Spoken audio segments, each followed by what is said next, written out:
All right, so let's go ahead and get into the Cincinnati stuff. So here you guys can see, this is what happened in Cincinnati downtown. Oh, what the hell? Oh, they took the video down. Bruh. Wow. Okay. Damn. Niggas really took that shit down. All right, give me 1 sec, chat. Holy shit. All right, here's the brawl. I get that people want to film stuff. They want to be able to put on Facebook or TikTok or whatever else. But the fact that nobody there was calling 911 is what's really disturbing. I believe that charges are going to be coming here very soon.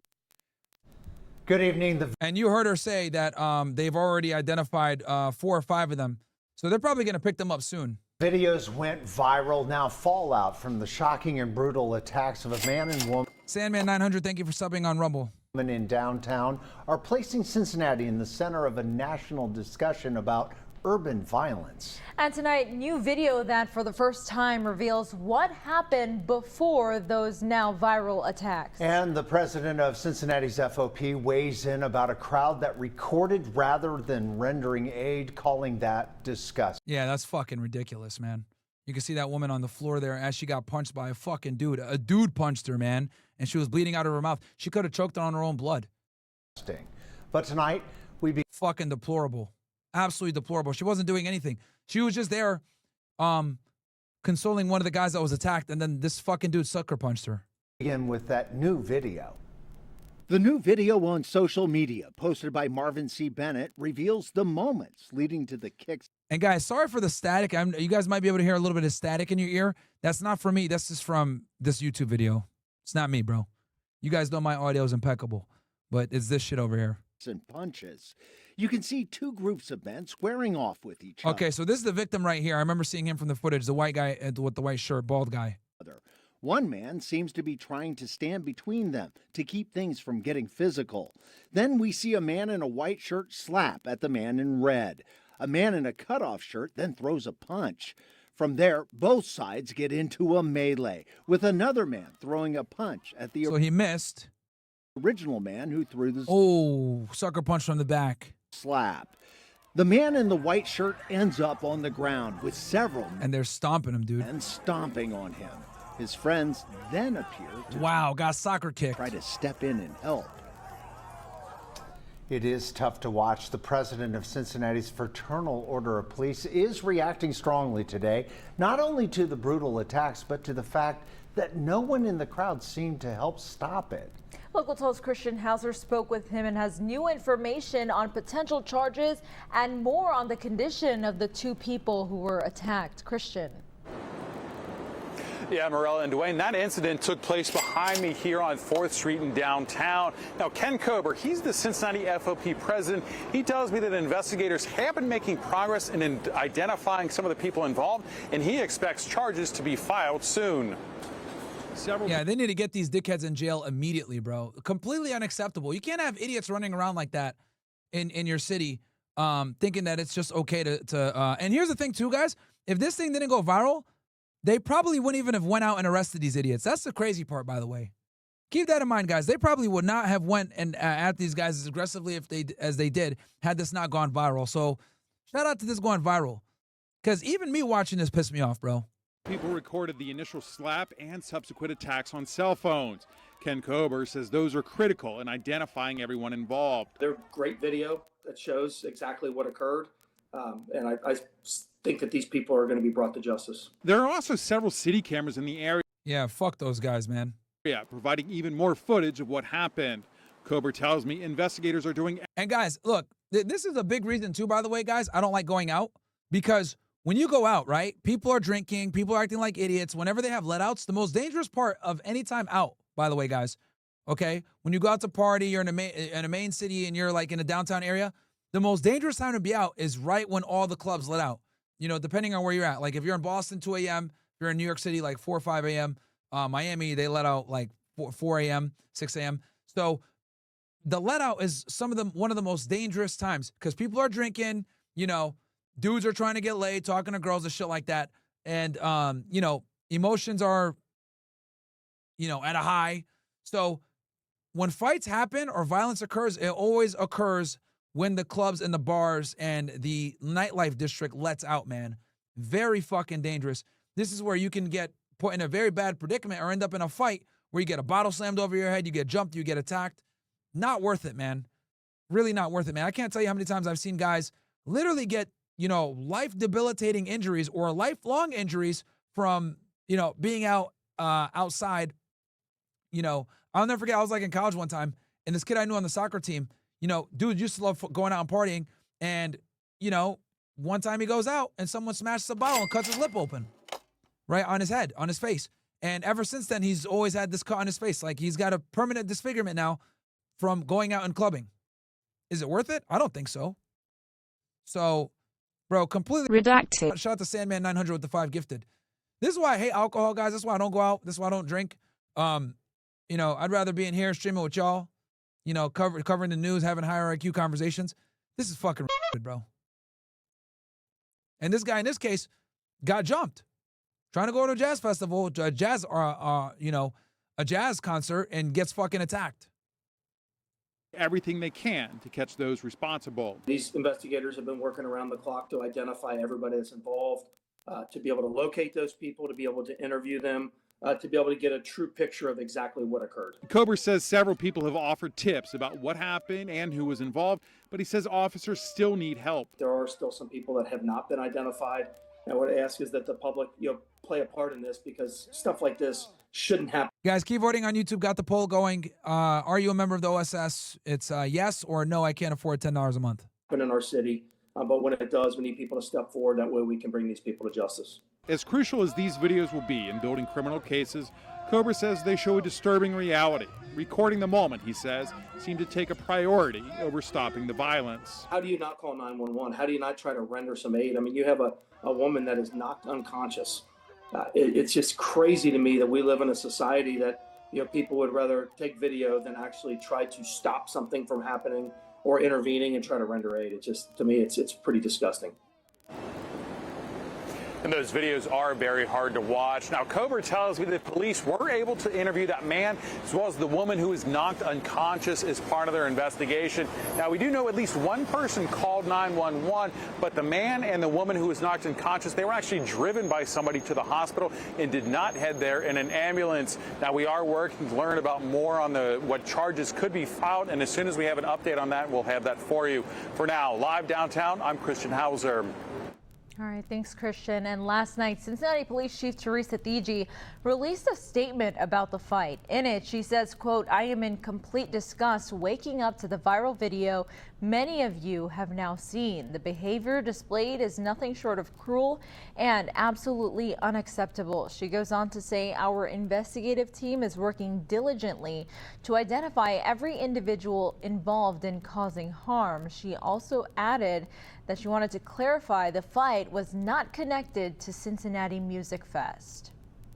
And we also reached out to Mayor Aftab Pureval's office today, and so far we have not heard back. Meanwhile, Ohio Republican Senator Bernie Moreno made this statement on social media today, calling out Mayor Pureval, saying in part that Pureval has not issued a statement, let alone a condemnation of this heinous attack. We have been hearing from lots of people on the Local 12 Facebook page, too, with their questions and concerns for police, the city, and Yep. A lot of places are fleeing these crime-ridden piece of shit cities, man. the community being downtown. Paul Anthony Freeze says people wonder why businesses are fleeing downtown. And many people like Brian Hollander are also asking simply, where were the police? We do know there was a huge emphasis by Cincinnati police in and around the Cincinnati Music Festival at Paycor Stadium, and this happened just 2 blocks north of the stadium. While investigators have been able to identify some of the suspects, there are still several more they're asking the public's help in locating. If you have any information, you're urged to call Crime Stoppers at 513-352-3040, and you can remain anonymous. Actually, I'll go to Fox Welcome News. back in here to Live and Now from Fox. I'm Andy Mack. Let's take you right now out to Cincinnati, and many of you might have seen some videos circulating on social media about it. Shout out to the Shift Podcast.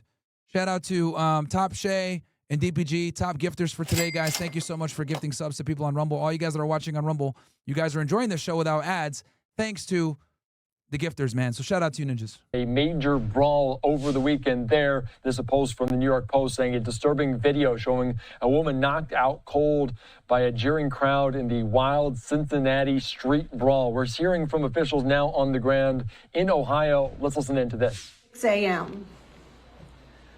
First officers were on the scene at 3:12 a.m. Based on the body cam footage that I've watched, that response time is completely acceptable because the downtown area, Bro, this girl is, this woman is already insufferable. still had traffic congestion from all of the events. Upon arrival, the fight was over with. The fight was over with when the officers arrived. And the majority of the participants were gone. The officers did exactly what they are trained to do. They gathered information from the victims that were still at the scene to complete an offense report.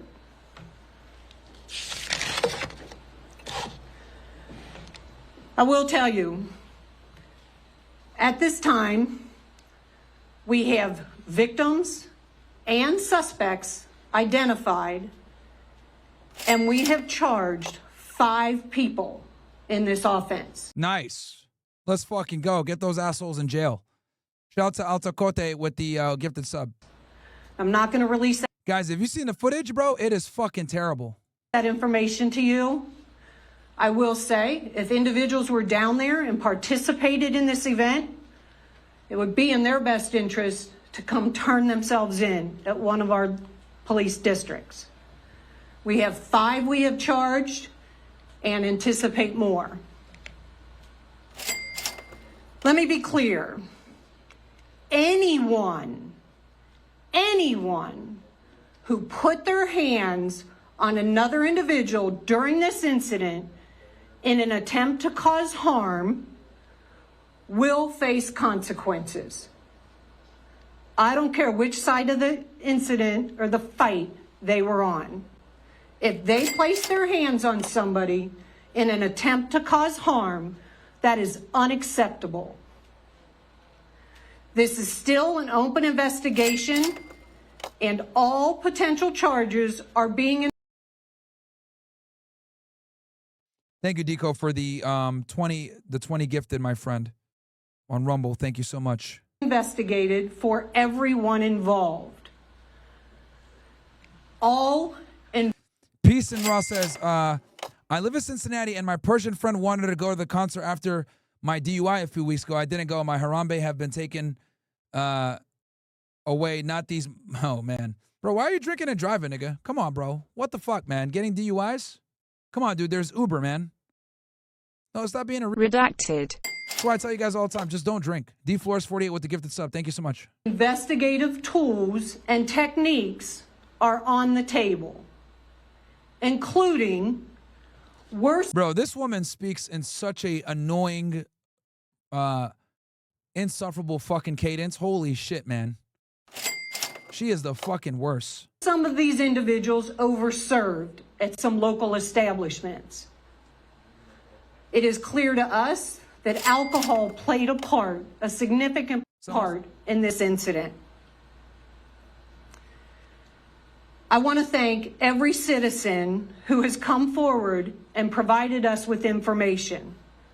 Some of those tips have led to the charges being signed.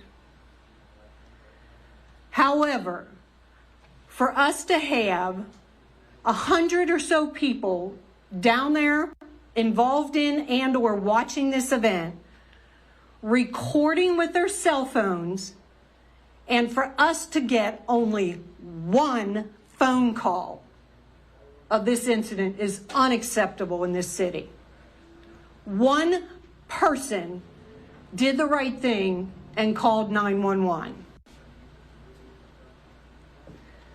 Another point I want to make about this, you have heard me for over a year now talk about holding our juveniles in this city accountable for their behavior and trying to hold their parents accountable for knowing how their kids are behaving. What should we expect from our youth if this is the kind of adult behavior that is setting an example for them? That is unacceptable by the adults in our community. Unacceptable. Another topic I want to cover real quick. Social media and journalism and the role it plays in this incident. And yes, guys, that's you. That is you. Talk about insufferable. This woman is fucking annoying. Social media, the post that we've seen, does not depict the entire incident. That is one version of what occurred. At times, social media and mainstream media and their commentaries are a misrepresentation of the circumstances surrounding any given event. What that does, that causes us some difficulties in thoroughly investigating the activity and enforcing the law. Because what happens, that social media post and your coverage of it distorts the content of what actually happened. And it makes our job more difficult. My absolute gratitude for the investigators who came in on Saturday as soon as this video was posted and rolled their sleeves up and got to work. They have done an amazing amount of work in a short period of time. Man, I ain't gonna lie to you guys. This woman, could you guys imagine working for this chick, bro? Holy shit, as a cop? Insufferable, man. So fucking annoying, some of these. It's like, bruh, what the fuck, man? Incredible. Fucking incredible.